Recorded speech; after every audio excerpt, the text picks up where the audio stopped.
Hi everyone, in this video I'm just going to be going through my updated 2019 A-Level Psychology predictions for Paper 1.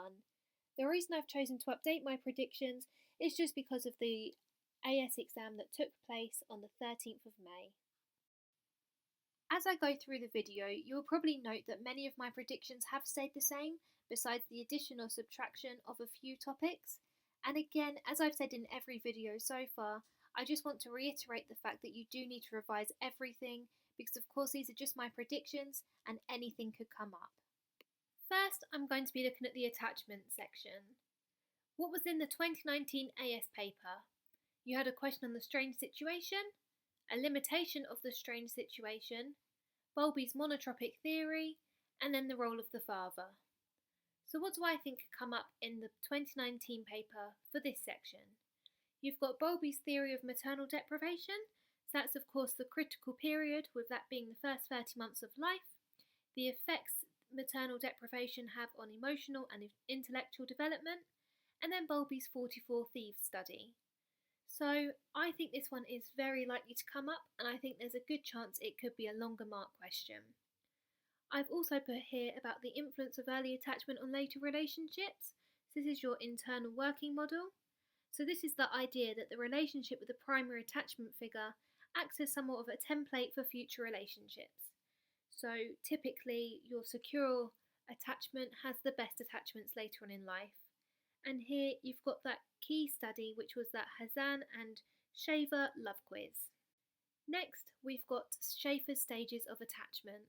So as I said before, this is the kind of topic that could come up in every paper, just because it kind of underpins the attachment section in a way. So of course those stages are your asocial, indiscriminate, specific and multiple attachments. Finally, I have put here about the role of the father. So even though this did come up in the AS paper, I think because we haven't seen it before, I do think this could come up again in the A-level paper, and I do think it's quite a key one to know. So just make sure you're clear on what the role of the father actually is. Next, we've got social influence. What was in the 2019 AS paper for this section? You had a question on the authoritarian personality, and then a limitation of the authoritarian personality. There was a question on the consistency and commitment, and finally there were a set of research method questions that were kind of based upon Ash's variations. What do I think could come up in the 2019 paper? You've got Milgram's research, so within this you've of course got his baseline study where he delivered the shocks, and then you have got his situational variables which kind of manipulated this and looked at what factors affect the shocks given. Next, we've got resistance to social influence. So this is that idea of the locus of control as well as social support.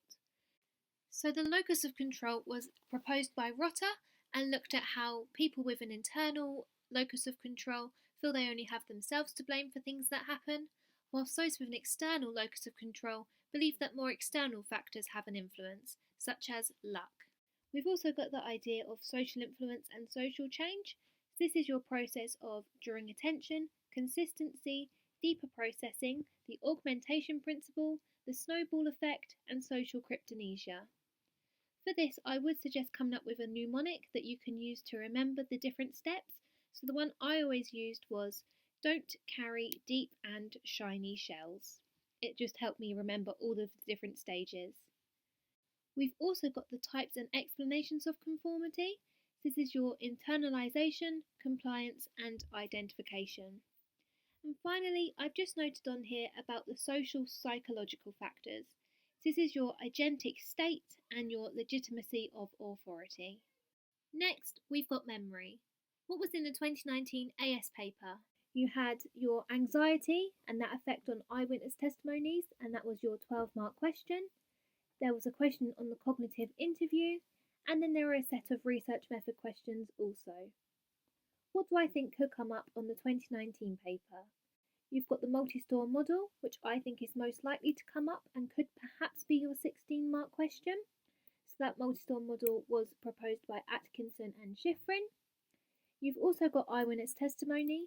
So although it did come up in the 2019 AS paper, we do sometimes see an overlap as to the content in the AS paper and the A-level paper, and I do think that there's a possibility that eyewitness testimonies will come up again, perhaps misleading information.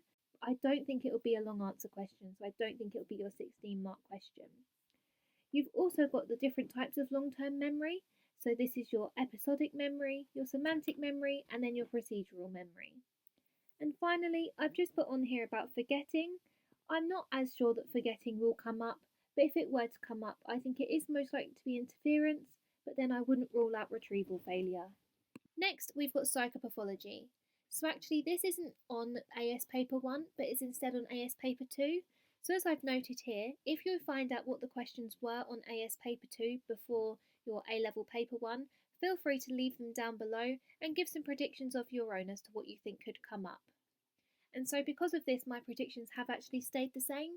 So you've got your definitions of abnormality, which are your statistical infrequency, deviation from social norms, failure to function adequately, and deviation from ideal mental health.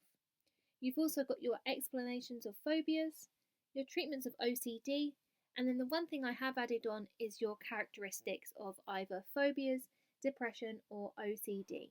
So these are typically short answer questions and could possibly be a multiple choice question. They aren't typically questions where you're required to write anything, but more tick a box or match up definitions. So finally, I've just put a reminder to revise research methods. As we saw it come up in the AS paper, it comes up in all of the papers, so make sure you revise that, as it's easy marks that people, including myself, always lose because you just forget to revise it or because you think you know it when in reality you don't.